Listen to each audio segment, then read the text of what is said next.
In the heart of Central Africa, surrounded by thick jungles and red earth roads, there lay a village named Dubra. The trees whispered ancient secrets, rivers sang old songs, and the wind carried stories of spirits long forgotten. Dubra was small, but alive. Children played near the river. Women carried baskets of food to the market, and men hunted in the forest for sustenance. But not all was calm. Among the villagers, Zaku Madando was feared above all. His face was sharp like a carved stone, his hands strong as tree roots, and his temper could make even the bravest hunters tremble. At home, Zaku ruled with anger. His wife Malika was gentle, patient, and kind. His daughter, Amira, was 7 years old, innocent, soft-spoken, and radiant. But Zaku saw only disappointment. He had wanted a son, a warrior to follow in his footsteps, but instead he got Amira. Every minor mistake became Amira's fault. A broken pot? Her fault. A sick goat? Her fault. A bad harvest? Her fault. Zaku's rage grew daily. Malika tried to shield Amira, but she could not stop Zaku's fury. It was the first night of the moonless season, a sacred time in Dubra. The villagers gathered for Kafura, a ceremony asking the ancestors to protect their homes and children. Drums pounded, fires blazed, and people danced in rhythm with the heartbeat of the earth. But suddenly, the drums stopped. The fire dimmed. The wind became silent. From the shadows, a figure appeared, Mama Nala, the village seer. Her eyes were white, yet somehow she could see everything. Her voice, trembling but loud, cut through the silence. The villagers gasped. At that moment, a scream pierced the night. Malika screamed as Zaku, in rage, struck her. Amira ran, crying. Mama Nala caught her gently. No one understood her words, not yet. That night, Zaku dreamed of a child with white, glowing eyes standing at the doorway. The child whispered. Zaku woke in a cold sweat. He tried to drink away the fear, tried to ignore it, but small footsteps echoed through the empty house. When he opened the door, no one was there, only footprints glowing faintly in the dust. Over the next few nights, strange things happened. The cows refused to enter Zaku's yard. Birds avoided the roof. Fires went out suddenly. Villagers reported hearing a child crying at night. Dubra had awakened. Something ancient, unseen, and powerful had returned. Malika's health worsened under Zaku's abuse. Villagers sent for Dr. Kalembe, a kind-hearted doctor from a distant village. His journey was perilous. 4 days through thick jungles, rivers full of crocodiles and paths haunted by spirits. Hunters had warned him. Dr. Kalembe ignored the warnings. He arrived at Zaku's home and saw Amira's bruises and Malika's exhaustion. He tried to reason with Zaku. Your daughter is a child of innocence. She does not deserve this. Zaku responded with anger, shoving the doctor. But Kalembe did not leave. That night, the spirit child appeared for the first time to protect Amira. A violent storm hit Dubra. The wind howled, fires went out, and trees bent unnaturally. A shadowy figure appeared near Zaku's home. It hissed his name and whispered warnings of vengeance. Amira's small hands glowed faintly, and the spirit child appeared in a white light, protecting her. The shadow vanished, but left its mark. Mama Nala fell to her knees, knowing that Dubra's fate had been sealed. Zaku realized that his daughter was not a curse. She was chosen, and chosen children are always hunted. That night, Zaku tried to escape with Amira into the jungle. The doctor and Mama Nala followed, knowing the forest held dangers beyond human understanding. Whispers rose from the trees. Figures moved in the shadows. Amira clutched her mother's hand. Her eyes, bright and strong, reflected the power growing within her. At midnight, lightning struck near the river. A white figure hovered over the water, its eyes glowing. The spirit child had returned to warn them. Zaku fell to his knees, trembling. He realized that his anger had brought Dubra to the brink of destruction. For the first time, he understood fear. The morning after the storm, Dubra was silent. Birds refused to sing. Cows stayed huddled near their pens. The river ran darker than usual, as if carrying secrets. Amira sat by the doorway, her small hands still trembling from the night before. Dr. Kalembe sat beside her, placing a comforting hand on her shoulder. "Amira, can you tell me what you felt?" he asked softly. The girl's eyes were wide, bright, and a little scared. I saw her," she whispered. "The white-eyed girl. She said darkness is coming." Mama Nala appeared behind them. Her blind eyes gleamed with urgency. "Amira, the spirits have chosen you, not to harm, but to protect. But the darkness will try to take you, and it will come from where you least expect." Zaku, standing in the doorway, clenched his fists. Fear rose in his chest, a fear unlike any he had ever felt. The child he had once despised was now the reason he trembled. By afternoon, villagers reported strange sightings in the forest. Figures moving between trees, glowing eyes watching from the shadows. Dr. Kalembe, Zaku, and Mama Nala decided to investigate. The deeper they went, the colder the air became. Shadows twisted unnaturally. The wind whispered names in an old tongue. Suddenly, a black figure lunged from the darkness. It had horns of smoke, eyes glowing yellow, and a form that seemed to melt into the night. Zaku tried to strike it with a stick, but the figure vanished, leaving behind a trail of smoke and a single chilling voice. "She belongs to the other side." Amira clutched Dr. Kalembe's arm, but the white-eyed spirit appeared, glowing brighter than ever.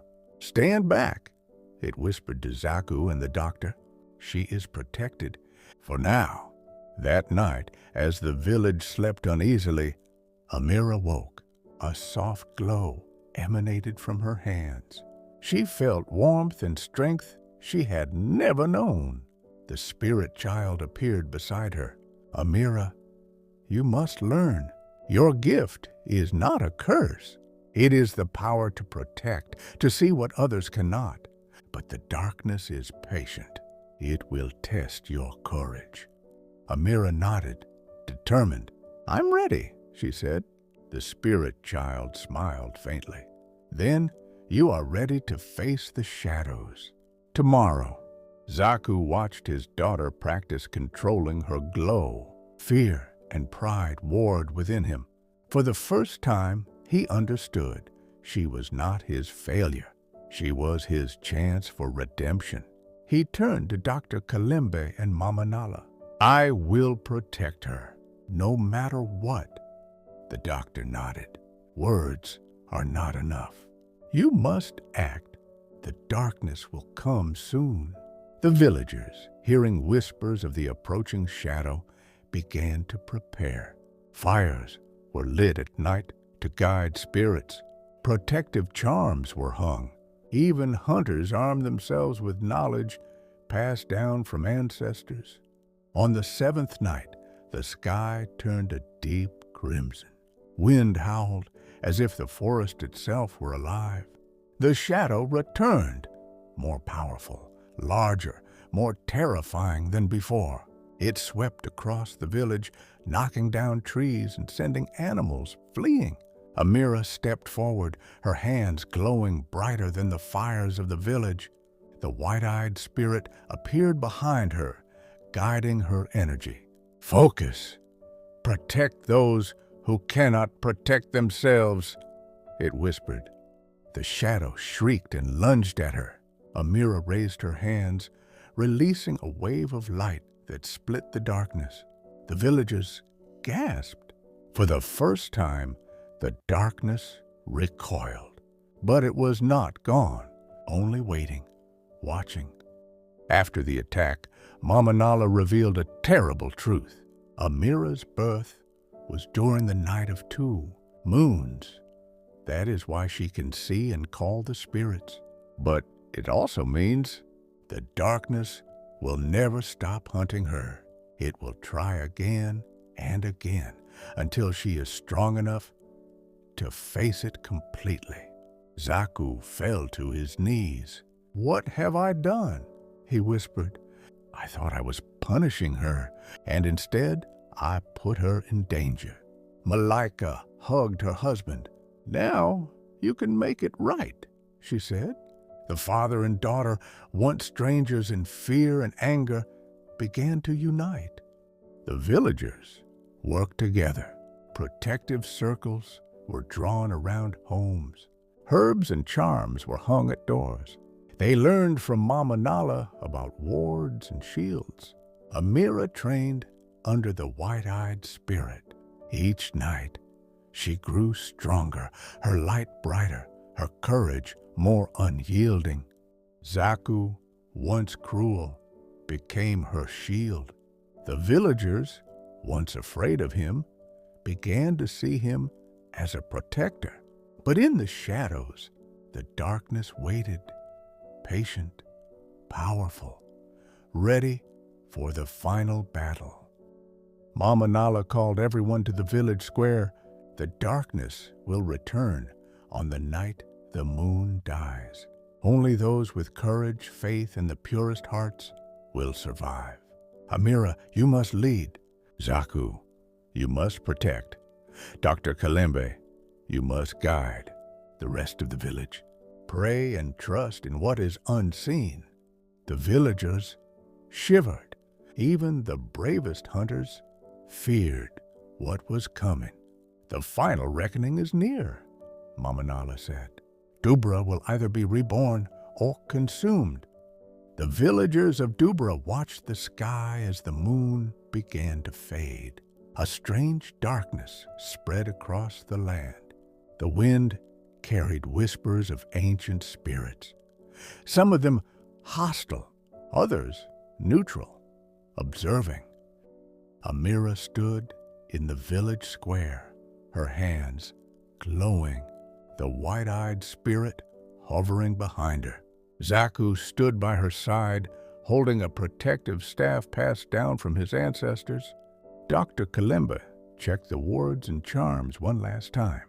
He looked at Amira and whispered, "Remember, your power comes from courage and love. Fear will only make the darkness stronger." The villagers held hands in circles around the square, their eyes filled with hope, fear, and prayer. Suddenly, the wind screamed. Trees bent as though alive. Shadows surged from every corner of Dubra.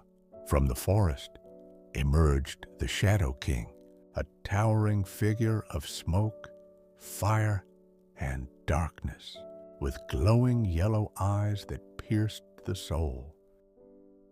It spoke in a voice that shook the village. "Amira Mdando, you cannot hide your light. It will be extinguished."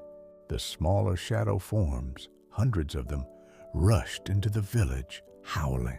Fires went out. The river rose in violent waves. Amira stepped forward. Her small hands radiated light. and the white-eyed spirit's glow amplified her power. "I will not let you harm my village," she shouted. The shadows attacked with ferocity. Trees fell, villagers screamed, animals ran. Zaku fought fiercely to protect the villagers, striking shadows with his staff.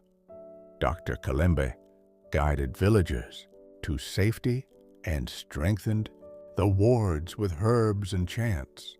Amira stood at the center, concentrating. Her glow intensified. She could feel the darkness trying to invade her mind, tempting her with fear. "Do not fear," whispered the spirit child. "Your heart is stronger than theirs." Amira took a deep breath and released a wave of pure light. The smaller shadows screamed and dissolved. The Shadow King, however, advanced. Its massive form seemed invincible. "You cannot defeat me, child," it growled. Zaku realized he could not just fight from the sidelines. "Amira, you are not alone," he yelled. He joined hands with her. Their combined courage and love created a protective aura around them. The Shadow King lunged. The two of them stood firm, glowing with white light. Each strike from the darkness was met with the radiance of their bond. Amira whispered, "I forgive you, Shadow King. I forgive the pain you bring." The Shadow King roared, staggering under the power of forgiveness and light. Just when it seemed victory was near, the ground shook violently. The Shadow King split into two forms. One attacked the village. The other approached Amira personally. "You will never be free," it hissed. But then, a second white-eyed spirit appeared. She looked identical to Amira. "I am the future you, Amira," she whispered. "I have returned to guide you." Amira's eyes widened. The future self joined their hands, channeling all her light through Amira. Together, their glow became blinding. The Shadow King screamed in fury. Amira raised her hands high. The future spirit channeled all its power. The Shadow King lunged for one last attack. "For Dubra," shouted Zaku, the combined force of father and daughter, guided by the white-eyed spirits, unleashed a wave of light so powerful it split the sky. The Shadow King shrieked and dissolved into smoke, leaving nothing behind. The smaller shadows vanished. The wind calmed. The fires rekindled naturally. Dubra was silent, safe, alive. The next morning, the villagers awoke to a peaceful dawn. Birds sang. Cows grazed. The river was calm. Amira sat in the square, exhausted but smiling. Zaku knelt beside her. "You saved us all," he whispered. "We saved each other," Amira replied softly. Dr. Kalembe approached. "You have grown beyond anyone's expectations, child. Dubra will never forget you." Mama Nala smiled faintly. "The spirits will always watch over her and the village. But Amira, you are now part of the legend." Years passed. Amira grew into a wise and strong young woman. She helped the village with her powers, healed the sick, and guided the next generation of children in Dubra. Zaku became a kind father, fully redeemed. Malaika remained the gentle heart of the village. Dr. Kalembe stayed as a guardian and teacher. The story of Amira and the white-eyed spirit spread across the continent. In Dubra, a child's courage and love can defeat the darkness, and even the cruelest hearts can be redeemed.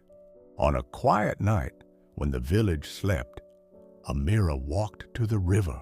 She saw a reflection in the water, not her own. It was the white-eyed spirit smiling. "Remember, Amira, darkness never truly dies, but light, courage, and forgiveness will always be stronger." And one day, you may walk back to guide the next generation." Amira nodded, understanding her destiny was ongoing, not just for Dubra, but for the world. The legend of Amira, the white-eyed child of Dubra, would live forever.